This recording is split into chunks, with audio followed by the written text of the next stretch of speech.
Yeah, it looks like we've got this motor running. It's actually running now after cleaning out a considerable amount of debris on the inside of the motor. It's running at only 4 amps free, which is a pretty good deal.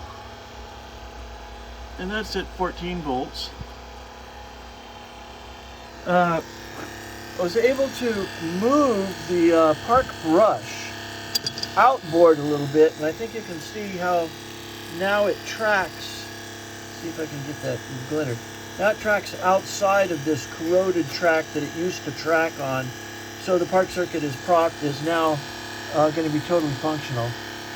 The armature and the field windings on this were burned. However, they apparently didn't burn through, so I coated all of the wires with GLYPTOL red, which is a insulator, and that will make this thing last in the long run. So yeah, also the upper and lower bearings were dry. We put felt back into the packing and saturated that with a good oil so that it's self-lubricating now. Anyway, it looks like amazingly it escaped major damage. So thank you very much.